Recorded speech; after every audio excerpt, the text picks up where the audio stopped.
Hey everyone, welcome back. Thanks for joining us. Today we've got a brand new story to share with you. So let's begin. The first time I met her parents, a cold dread settled deep in my bones.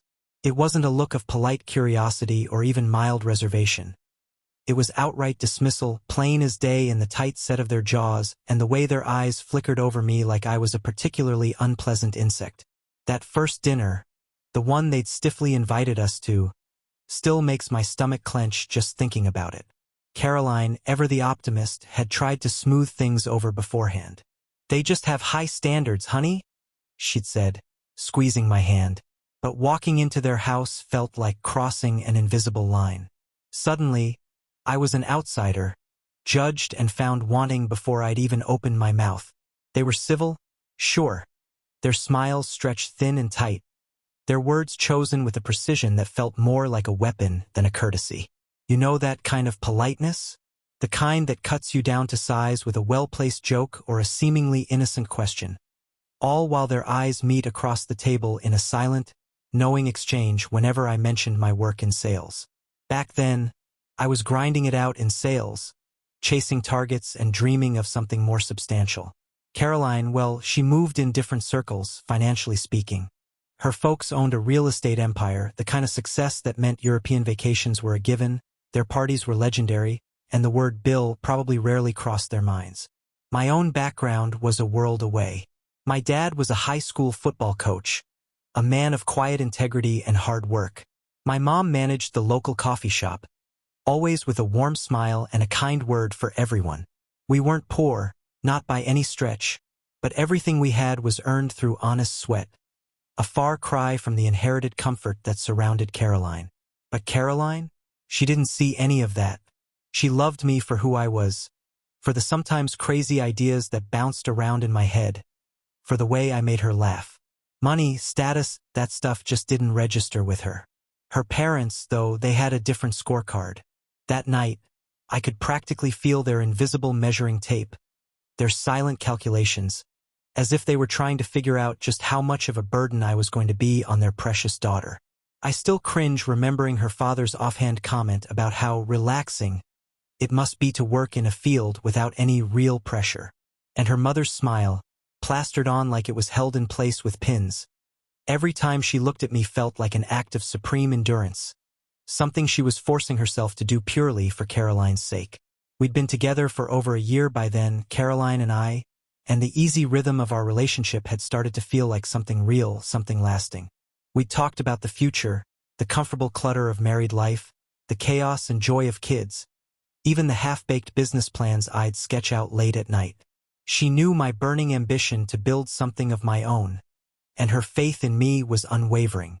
But her parents' skepticism hung in the air, a constant, unspoken question mark over our future. I tried to just keep my head down, to be agreeable, hoping that eventually they'd see past their initial judgment. But that chance never seemed to come.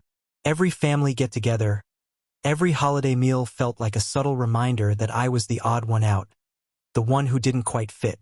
Her dad's questions about my job always had that little edge of mockery, and her mom had a knack for casually mentioning the lovely young men Caroline had dated before me, the ones with the promising careers in law or finance.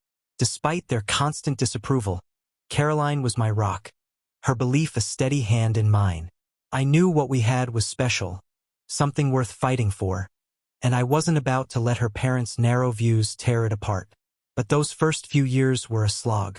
I'd walk out of their perfectly manicured house after every visit feeling like I'd just run a marathon in lead boots, replaying every awkward silence, every loaded comment, wondering what magic words I could have uttered to finally win them over.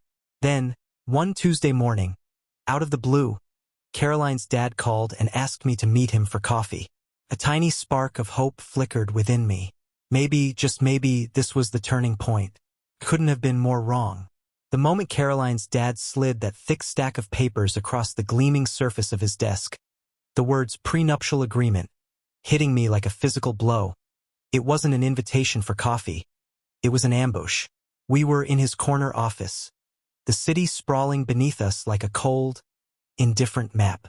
He didn't waste any time, the papers landing with a soft, ominous thud. In the same breath, his voice flat and businesslike, he informed me that this was non-negotiable if I wanted his blessing, or rather, his permission, to marry his daughter. I looked at Caroline, her face pale and tight, her usual bright eyes clouded with shock. She didn't say a word, her silence more telling than any outburst.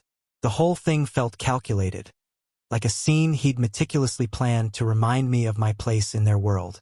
Honestly, seeing that document, the sheer audacity of it, landed like a punch to the gut.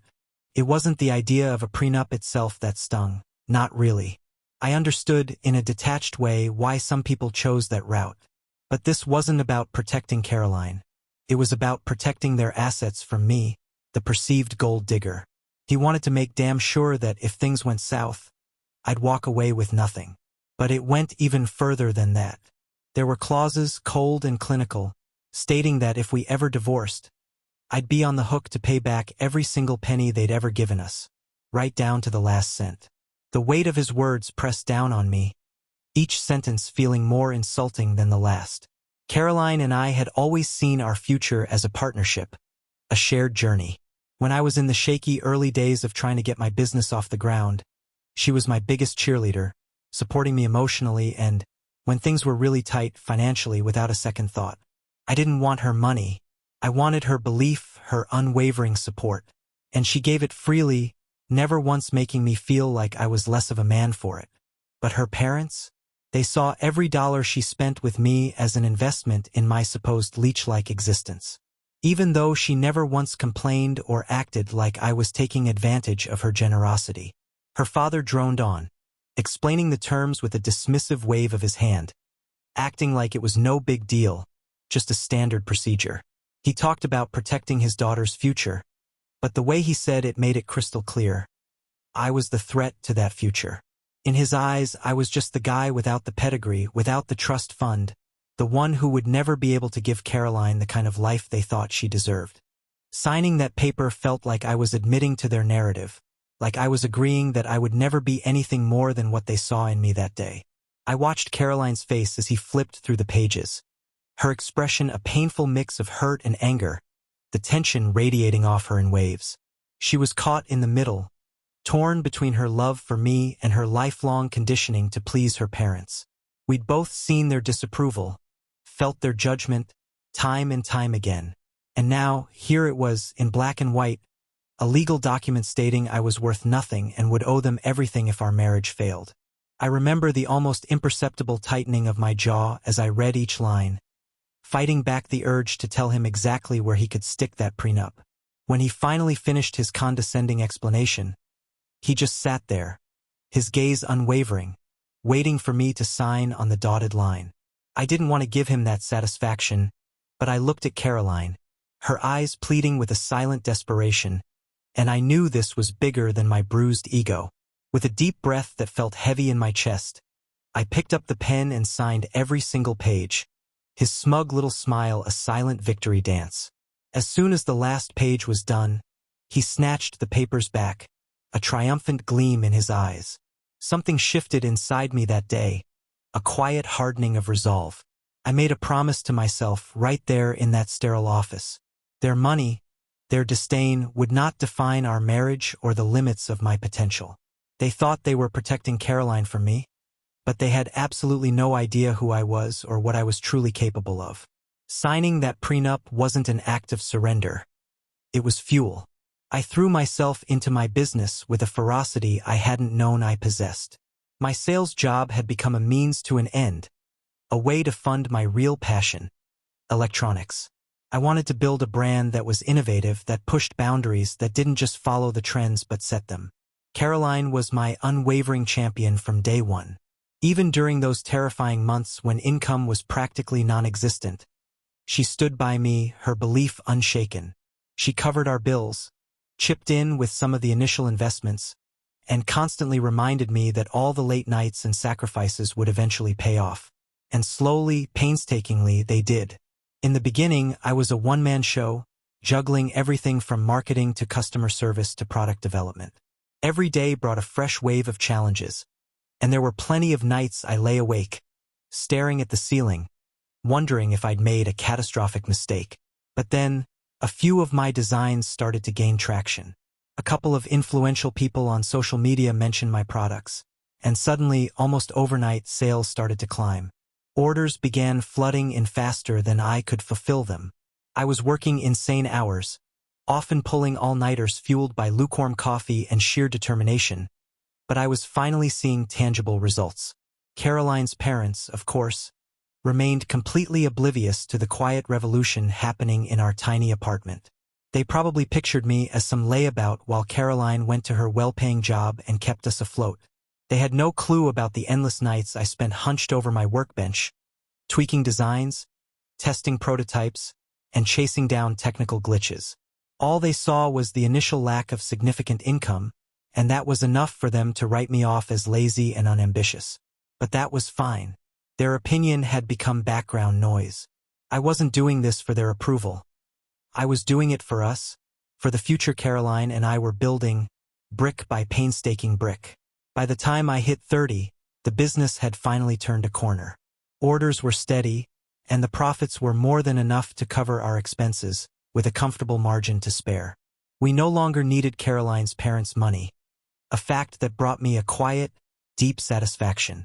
For years, they'd held their wealth over us, a constant, subtle reminder of our perceived dependence. But now we were standing on our own 2 feet. I could finally afford to take Caroline on real vacations, the kind where we didn't have to count every penny. We moved into a house with a yard for the dog, and I even managed to sock away enough to buy a couple of properties as investments. Then the growth went into overdrive. A carefully planned marketing campaign went viral, and the demand for our products exploded beyond anything I had ever imagined. In just a couple of years, I was making more money than I had ever dreamed possible. The irony was delicious. The same guy her parents had written off as dead weight was now pulling in more than their precious real estate business. I didn't flaunt it. That's just not my style. But I knew Caroline shared the news with them, and that alone was a quiet victory. I could feel the subtle shift in their attitude towards me.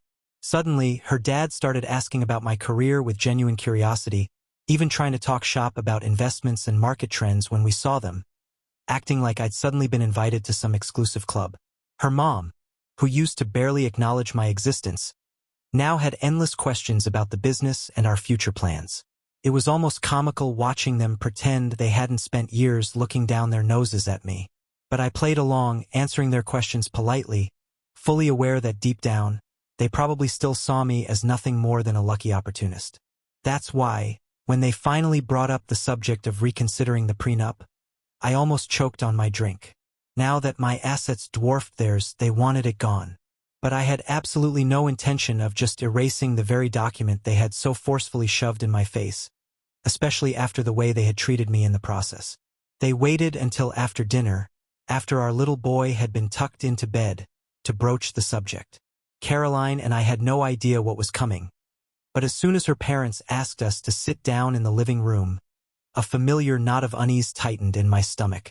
Her dad started with the usual platitudes, talking about how much things had changed, how successful we'd become, and how proud they were of us.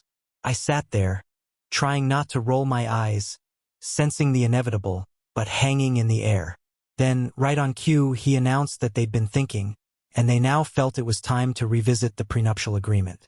I glanced at Caroline, and her surprised expression mirrored my own. These were the same people who had practically demanded that contract be signed to protect their daughter's future. Now, because my business had taken off and our financial situation looked drastically different, they suddenly wanted it tossed in the bin. I took a slow, deliberate breath, trying to process the sheer gall of their request. But before I could even formulate a response, her dad continued, smoothly explaining that since we now had a child together, we should trust each other completely, and the prenup was no longer necessary. I had to bite back a sarcastic laugh. The same man who had insisted on that contract because he didn't trust me was now preaching about the sanctity of marital trust. Caroline remained silent, her gaze fixed on her father, a flicker of something unreadable in her eyes. I paused for a moment, then calmly stated that I disagreed. I pointed out that since they had been so insistent on this agreement in the first place, we should probably just leave it as it was. After all, They had made it very clear that it was the only way they could feel secure about me and their daughter's future. Surely they wouldn't want to lose that security now.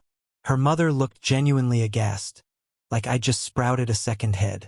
Her dad tried to argue, his voice taking on that familiar condescending tone, insisting that it wasn't just about the money, that they only ever wanted what was best for Caroline. But I wasn't born yesterday.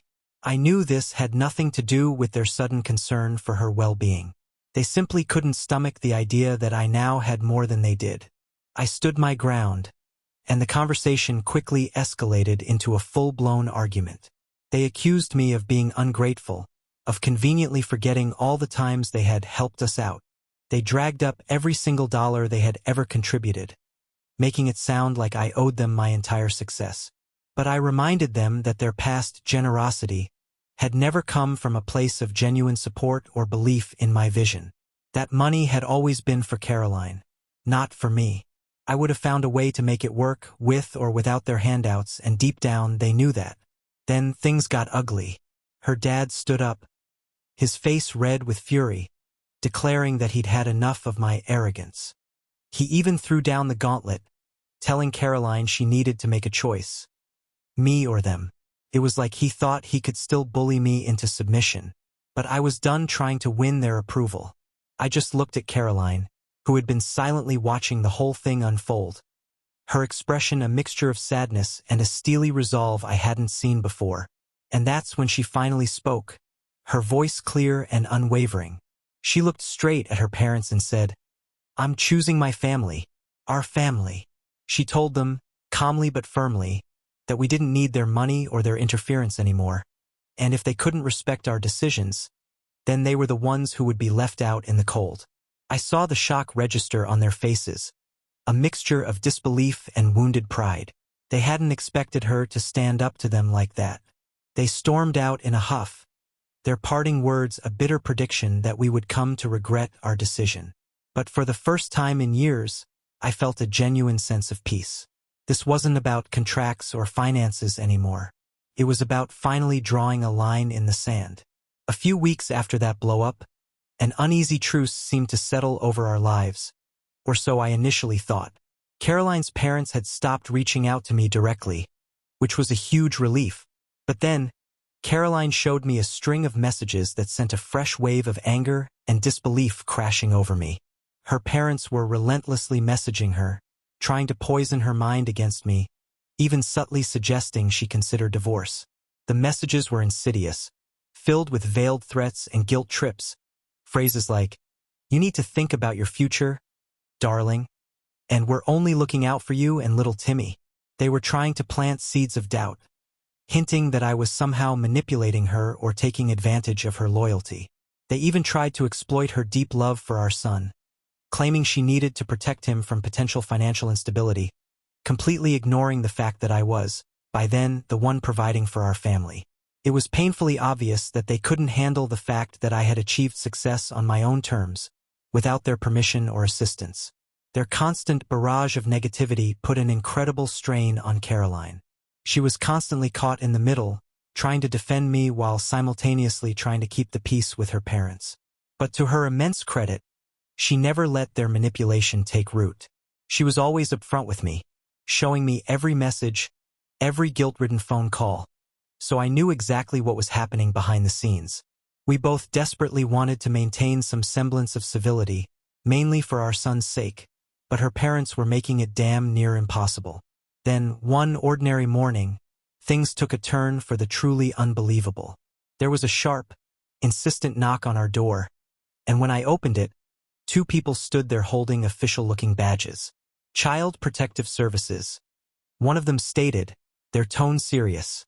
They informed us they were there to investigate a report of abuse against me. I felt like the floor had dropped out from under me. My heart hammered against my ribs as they explained the procedure, the standard protocol that required them to take our son into temporary protective custody until they could verify the report was unfounded. Caroline burst into tears, her voice choked with disbelief as she tried to explain that there had to be some mistake. But the officials were unyielding, their faces grim. They had to follow through with the complaint. Watching our son being led away, his small face etched with confusion and terror, his little hands reaching for us, his cries echoing in the hallway, was the most agonizing moment of my life. He didn't understand what was happening. He just knew he was being taken from his parents. And all I could do was stand there, helpless, as their car pulled away from the curb. Caroline and I were devastated, the unspoken certainty hanging heavy in the air. This had to be her parents. They had stooped to a level of depravity I hadn't thought possible. The days that followed were a blur of fear and frantic phone calls. We cooperated fully with the investigation, providing every detail, every piece of information they requested. Thankfully, the caseworkers, to their credit, quickly saw through the malicious lie. They confirmed that the minor bruises they had been concerned about were indeed from a tumble he'd taken while playing in the park. But even when our son was finally back home, his small body still trembling, he was different. He clung to us constantly, his bright eyes shadowed with a lingering fear, asking over and over why he had been taken away. It was a nightmare, one that left invisible scars on all of us. That was the absolute breaking point. Caroline, who had always tried to see the best in her parents, who had desperately clung to the hope of reconciliation, finally snapped. This was beyond forgiveness. She was done. We both were. I knew then, with a chilling certainty, that we couldn't just sit back and let them continue to tear our family apart.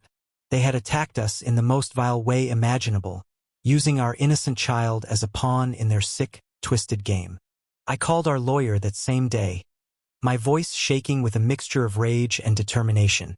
We started looking into filing a lawsuit against her parents for defamation and filing a false report. They had crossed a line so far beyond the pale that it couldn't be ignored. I was ready to make them pay for what they had done. I had worked too damn hard to build this life for my family, and I wasn't about to let anyone, especially them, destroy it. 9 months. That's how long we spent in the trenches, fighting Caroline's parents in court. 9 long, draining months that felt like a lifetime stretched out before us. The lawsuit became our entire existence.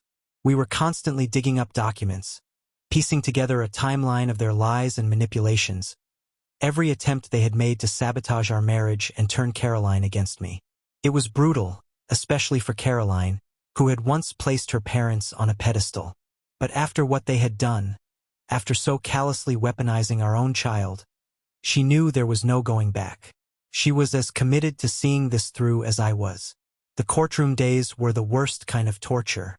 I'd see her parents sitting there, their expressions a mask of self-righteous indignation, like they still believed they could somehow wriggle out of this, that they would ultimately emerge unscathed. They'd trot out the same tired excuses, claiming that everything they had done had been out of concern for their daughter and grandson. They insisted they had only ever wanted what was best for her, conveniently ignoring their relentless attempts to undermine my career and drive a wedge between us. It was infuriating to listen to them play the victims, to hear them act as if they hadn't tried to rip my family to shreds. But the truth and the evidence were on our side. The report they had filed with CPS was a blatant fabrication, and it was clear to everyone involved that their accusations were baseless and malicious. They hadn't just attacked me. They had tried to obliterate everything I had built, both personally and professionally. By then, the damage to my business was real. Some clients, spooked by the negative publicity surrounding the false abuse allegations, had pulled out of deals, and a few significant contracts had been canceled. I had spent years building my company's reputation, only to see it tarnished in a matter of weeks because of their vindictive lies. In the end, justice prevailed. The judge ruled unequivocally in our favor. Caroline's parents were ordered to pay a significant 6-figure sum, closing in on 7 figures, to compensate for the damage to my business and the profound emotional trauma they had inflicted on our family. I could barely believe it. After everything they had put us through, they were finally being held accountable. I even heard through the grapevine that they might have to sell their precious vacation home to make the payment. The irony wasn't lost on me. They could have just accepted the peace offering I'd extended months before, but their arrogance and their insatiable need to control every aspect of Caroline's life had ultimately led them to this ruinous outcome. After the verdict, we walked out of that courthouse into the cool evening air, and I felt something inside me finally release. A knot of tension I hadn't even fully registered until it was gone. Caroline looked at me, her eyes filled with a weary but triumphant light, and for the first time in what felt like an eternity, we both allowed ourselves a genuine, unburdened smile. It was over. We wouldn't have to constantly look over our shoulders, wondering what new horror they would unleash, or perpetually defend our family against their twisted schemes.